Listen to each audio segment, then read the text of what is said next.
ताबडतोब लागू करता आला असता, जर 400 पार झाले असते तर आमच्या रामगिरी महाराजांसारख्यांच्या वक्तव्यावर एवढा तांडव झाला नसता, लक्षात ठेवा.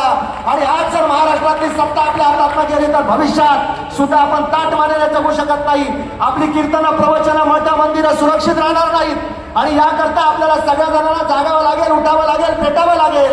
प्रत्येकाला शिवधनुष्य हातात घ्यावं लागेल. माझ्या मातृशक्तीने परत एकदा जागर करावं लागेल. उठा जागे वारे आता म्हणून आपल्याला बोलावं लागेल. आणि म्हणून हात जोडून सगळ्या धर्माचार्यांना विनंती करतो, आपल्याला लढाई केवळ या मंडपामध्ये लढायची नाही, आपल्याला लढाई केवळ आपल्या मठ मंदिरात लढायची नाही, तर आपल्याला लढाई गल्लीपासून दिल्लीपर्यंत फक्त भगव्याचंच राज्य असलं पाहिजे याच्याकरता लढायची. जर मुसलमान एकट्ठा होऊन आपल्या वोट बँकेची ताकद दाखवून जर ते राज्य सत्तेला दबवू शकतात तर आमचे लाखो महाराज आपल्या एकत्रीकरणाची ताकद दाखवून आपले राज्य सत्ता आपण काय स्थापन करू शकत नाही. बहुसंख्य हिंदू असून सुद्धा आपण का मागे राहतो, त्याच्या मागचं कारण एवढंच आहे माऊली. फक्त ख्रिश्चन मध्ये ख्रिश्चन जन्माला येतो, मुसलमानात मुसलमान जन्माला येतो, जैनात जैन जन्माला येतो, सिखात सिख जन्माला येतो, पण हिंदू मध्ये साडी कोळी 12 बलुतेदार 18 पकड जातीमध्ये जन्माला येतो. हा जातीयवाद जर नष्ट केला नाही तर भविष्यात हिंदू समाजात तुटला जाईल आणि तुटलेला हिंदू समाज आपली स्वतःची सत्ता कधी आणू शकत नाही. आज महाराष्ट्राचं नशीब खूप चांगलं आहे की माननीय मुख्यमंत्री एकनाथभाई शिंदे साहेबांनी घेतलेले निर्णय तुम्ही पहा, देवेंद्र फडणवीसजीने घेतलेले निर्णय तुम्ही पहा. मग तुम्हाला धर्माचं सरकार आणायचं आहे की निधर्म्यांचं सरकार आणायचं आहे?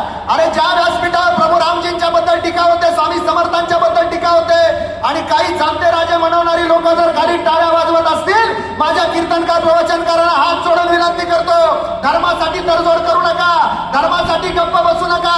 मला काय करायचं या गोष्टी बाजूला ठेवा. देव देश धर्मासाठी कधीतरी आठवा आमच्या तानाजी मालुसऱ्यांचं बलिदान, कधीतरी आठवा आमच्या बाजीप्रभू देशपांड्यांचं बलिदान, कधीतरी आमच्या संतांचं घरपात्री महाराजांचं बलिदान आठवा. आणि आपण स्वतः सुद्धा कधीतरी एखाद्या शियासारख्या जगायला शिका. आपल्याला धोका इतर लोकांपासून नाही, पण आपल्यातलेच लोक निधर्माचा बुडका पांघरून सत्तेत येऊ पाहतात, त्यांच्यापासून आपल्याला खूप मोठा धोका आहे. आजपर्यंत आम्ही ज्यांच्याबरोबर उभे होतो, आजपर्यंत आम्ही ज्यांच्याबरोबर हे सगळं करत होतो, आज 30 लोक जर वक्फ बोर्डाला पाठिंबा देत असतील, आमच्या देशातली जमीन गिळामृत करणाऱ्यांच्या पाठीशी उभे असतील, तर असे नकली हिंदुत्ववादी आमच्या समोर सुद्धा येत आगमनाचं ठणकावून सांगण्याची वेळ आली. आम्हाला जी लोक आमच्या देव देश आणि धर्मासाठी जर आडवे येत असतील, आमच्या भारत देशामध्ये जर पाकिस्तानचे झेंडे फडकत असतील, आमच्या ठिकाणी जर फिलिस्तीनचे झेंडे फडकत असून जर काही लोक मिरवणुका काढत असतील आणि त्याच्यामध्ये आमच्या हिंदुत्ववादी लोकांचे जर झेंडे फडकत असतील तर ते वेगळी हिंदुत्ववादी नको आम्हाला. मी आदरणीय रामगिरी महाराजांच्या चरणावर दंडवत यासाठी घालतो. महाराज आपण ज्या दिवसापासून विधान केलं ना, त्या दिवसापासून महाराष्ट्राला एक नवी ऊर्जा मिळालेली आहे. महाराष्ट्रातला प्रत्येक युवक जागा झालेला आहे. महाराष्ट्रातल्या प्रत्येक युवकाला अस्मिता कळलेली आहे. मी संपूर्ण या लोकांना सांगू इच्छितो, अरे जर तुमच्यात हिंमत आहे तर नुसत्या दगडफेक करून काय होत नाही, झुंडा जाईने मोर्चा काढण्यात काय होत नाही. तुमच्यात हिंमत आहे ना, तर तुम्ही तेवढे शुद्ध आहात तर तुमची सगळी शुद्ध पत्रिका घेऊन समोर या, चर्चा करू आणि महाराज बोललेले खोट आहे असं सिद्ध करून दाखवा. आम्ही तुमच्या सगळ्या जय करतो.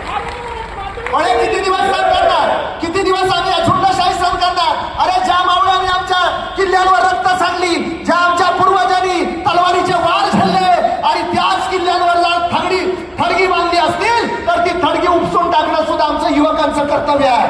आणि ती थडगी उपसून टाकायला आम्हाला एकनाथभाई शिंदेच्या सत्ता दिली पाहिजे. आम्हाला सगळ्याला पुढे घेऊन गेलं पाहिजे. आज विशाळगड